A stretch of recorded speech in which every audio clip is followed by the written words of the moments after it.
Well, tomorrow, the Biden administration was set to end a Trump-era border policy known as Title 42.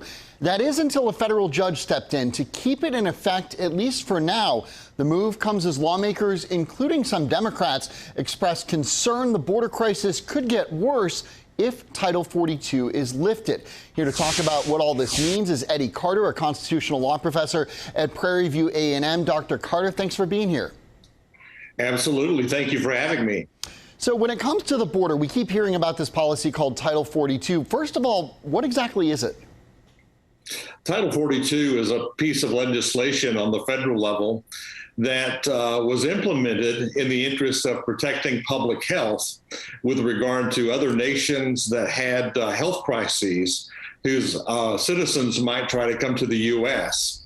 And so Title 42 was passed in an effort to protect the health of our nation, and it allowed for the immediate expulsion of migrants back to their home countries. However, Title 42 in March of 2020 was implemented by the Trump administration, not really as a public health issue, but as a public immigration policy.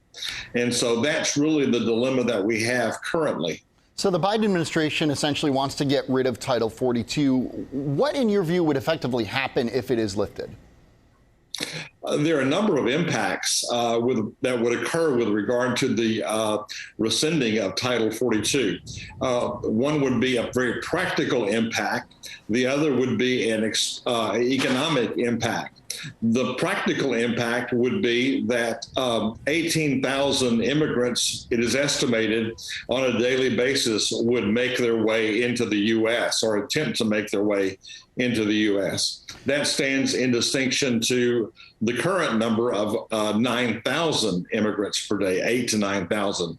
So immigration numbers would really be significantly increased. Another impact would be the economic impact on the states located along the southwest border.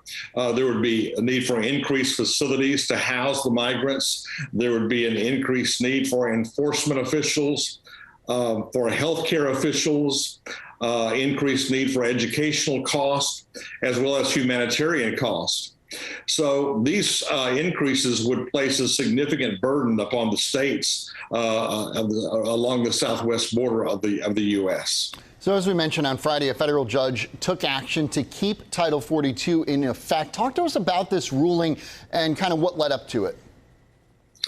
What essentially occurred was the CDC had intended to rescind Title 42 on May 23rd. However, 24 states argued that the rescinding of Title 42 would cause a substantial burden to the states. It would increase healthcare costs, educational costs, and humanitarian obligations. And the federal judge essentially agreed and said that the states had established that the removal of Title 42 would indeed constitute a substantial burden to the states. And so he issued an injunction so that Title 42 could not be rescinded by the CDC. With his injunction that was issued, Title 42 remains in place. But as a result of the injunction and the judge's decision, what happened was the federal government, the Biden administration in particular, immediately initiated an appeal, which will extend the debate regarding the future of Title 42. So this could be quite the drawn-out legal process. There's no doubt about it. This is going to be a very drawn-out legal process. There's going to be continued debate with regard to whether or not the federal government can rescind Title 42. And the Biden administration has indicated that it intends to use this time that has been allotted by this decision to prepare for what it perceives as an inevitable rescinding of Title 42 and to get policies in place so as to address increased migrant numbers and increased migrant needs when that happens. So this is going to be a drawn-out process, most likely. All right, Dr. Eddy Carder, constitutional law professor at Prairie View A&M. Dr. Carder, as always, thanks so much for being with us. It's good to see you. Absolutely. Thank you.